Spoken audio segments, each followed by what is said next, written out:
Bienvenue dans cette édition d'Émotions en avant-plan. Retour sur la 4e édition du Festival du film au féminin qui débarquait pour la première fois à Maurice du 21 au 24 novembre 2023. Le Festival du film au féminin, fondé par Edith Semani, met à l'honneur les femmes du monde entier. À travers des films et des échanges, il invite à dialoguer et à réfléchir sur les enjeux touchant les femmes à travers le monde.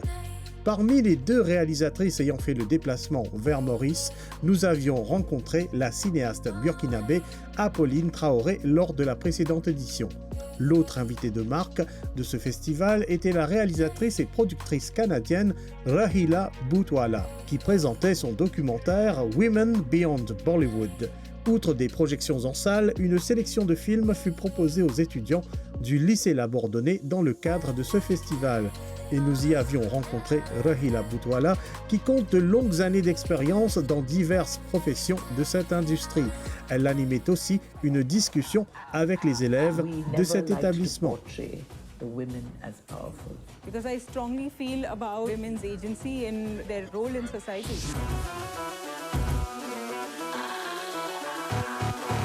Shut these women up. I'm going to see something that talks to me directly.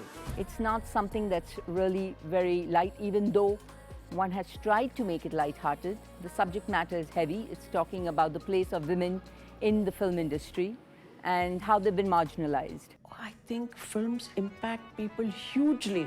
I know you want it, but you're never gonna get it. Tere haath kabhi na aani. There's still a great deal of just outright misogyny and objectification of women. We live in that kind of society here. Every country has its own kind of gender equality, depending upon the demographics, depending upon the culture, the religion, the race. In India, it's a really mixed bag, so it's going to be different. Their history is different. Their evolution has been different. In America, the evolution has been different. But yes, gender inequality exists all over the world. It was well received.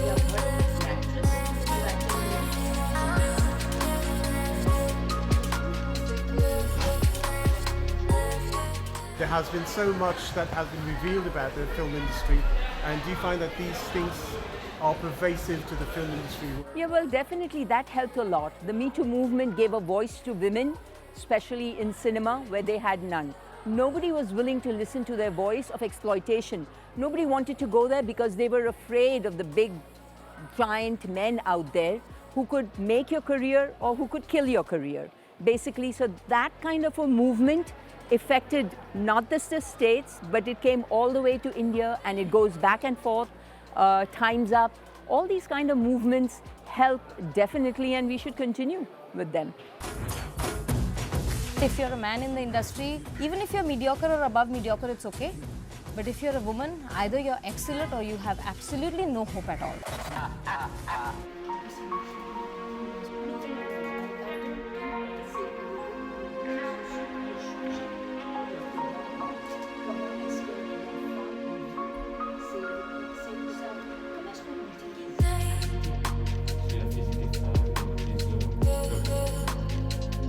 I just think that we should continue in our fight so that women get a right spot in not just in the film industry, but in general, in every section of the society, starting with the maids in our house to the big CEOs. You know, we have to protect all of them, and at the same time, try and work as harmoniously as we can with men to bring them on board, so we work together hand in hand in tandem.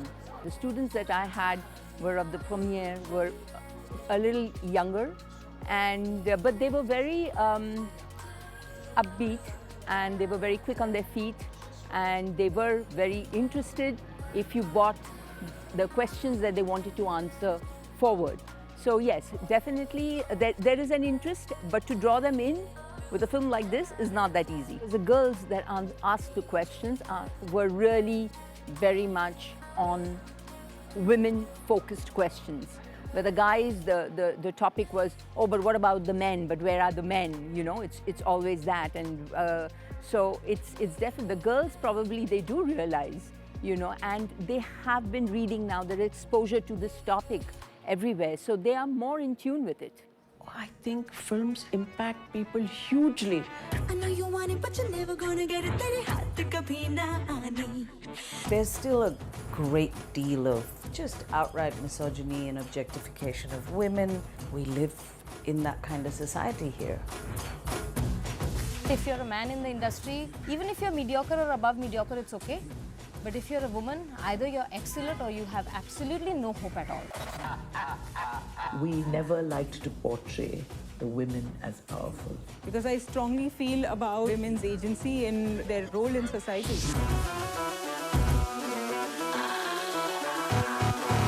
Shut these women up. I'm going to say something that talks to me directly. You will have the niche films that will require this kind of exposure. You'll have the big blockbusters which will not require this kind of exposure. So I don't think you can negate one and say this is right or that. Every film will have its own strategy. Whether you're coming with a documentary, you're coming with a small budget film or a large budget film. Hence, to be able to cover the different gamut that is available out there, we will need to keep the cinemas, we will need to have the festivals, we'll have to probably have newer kinds of festivals that are more catered towards online platforms. So I think we will need to create other different venues without really taking away, because there's always going to be an audience for a certain kind of film and a certain kind of documentary. Going back to our times, when television came in, everybody said, oh, it's dead, cinema is dead, nothing is going to happen with that. And everybody was really anxious at that time. Then you had the DVD that came in. You had the different things that came in along the way. Everybody said cinema is dead, but look, cinema still exists. And it's going to exist because it's a different kind of experience which you cannot get. So I believe that no, these different platforms are there to stay. Maybe newer ones are going to come in, but the old ones won't die away like that. Le Festival du film au féminin aura permis au public de découvrir le regard de diverses réalisatrices sur des sujets poignants.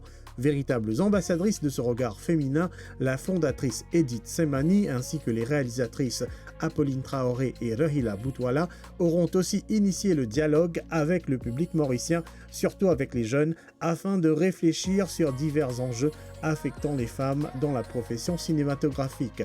Un combat qui fait écho à l'avancée des femmes dans l'industrie du cinéma à travers le monde.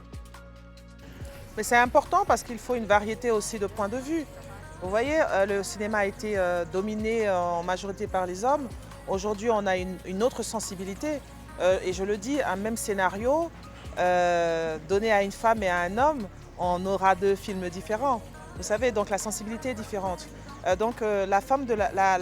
place de la femme dans ce métier est important parce que ça donne une autre vision, une autre sensibilité, un autre regard par rapport à comment la femme aussi est perçue dans le monde et ses sensibilités aussi. Et aussi donner la chance justement à ces femmes-là qui veulent s'exprimer à travers cet art qui a toujours été un art assez masculin, de pouvoir s'exprimer. Donc, des festivals comme ceux-là déjà montrent au public qui ne savent pas que les femmes sont capables de faire ce métier et qu'elles ont un background et qu'il suffit juste de leur ouvrir la porte. Voilà. Et des festivals comme ça mettent là en lumière justement le cinéma des femmes qui n'est pas connu, qui est pas du tout connu du grand public. Et ce sont des opportunités comme ça qui permettent justement aux gens de savoir que pour une jeune fille qui a envie de faire ça, peut-être qui rêvait et se dit que c'est pas possible, que voilà, qu'il y a une possibilité, que c'est possible de rentrer dans ce métier et d'en faire un vrai métier. Forcément très clair sur la question, mais tout ce que je sais, c'est qu'il y a quand même aujourd'hui des femmes qui s'emparent, voilà, de certains styles de films auxquels jamais avant elles auraient pu prétendre. On faisait référence à Titane, voilà, qui a quand même gagné la Palme d'Or. C'est des films de genre et c'est une femme. Je pense aussi à un autre film où là les héroïnes, Woman's King avec Viola Davis, ces Amazones et tout, ça reste un blockbuster et c'est des femmes qui sont à la tête de ce film. Et ça, c'est génial parce qu'en fait, ce que j'ai appris, donc déjà, c'est inspiré d'une histoire vraie. Ces guerrières ont existé au Bénin, donc c'est quand même pas rien. Et en plus, c'est que après, le gouvernement du Bénin a eu une prise de conscience sur ses héroïnes, sur ces femmes et sur son histoire, hein, qu'il a fait ériger une statue de 30 mètres de haut d'une femme amazone au Bénin. Et c'est à la suite du tournage de ce film, à la sortie de ce film qui a eu un succès mondial. Donc il y a plein de choses qui sont quand même en train effectivement de se passer, de se transformer. Rien n'est acquis. Rien n'est acquis pour les femmes, on le sait, tout est fragile. On voit bien ce qui se passe aux États-Unis, pour les droits des femmes. Donc ça reste fragile, mais j'ai envie de me dire que plus on est solidaire, plus on sera ensemble à avancer ensemble et à pas lâcher, mieux ça sera. Et le cinéma reste quand même tout ce qui touche à la culture. De toute façon, ça reste une voie à la liberté d'expression. Bilan positif pour le Festival du film au féminin qui venait pour la première fois à la rencontre du public mauricien. Une opportunité unique de découvrir gratuitement un cinéma alternatif engagé qui initie la réflexion autour de thématiques sociales importantes. Ce festival annuel continue à œuvrer pour le changement et pour l'ouverture en laissant des empreintes sur les cinéphiles. On vous dit à la prochaine, sur scène ou à l'écran, c'est l'émotion qui reste en avant-plan.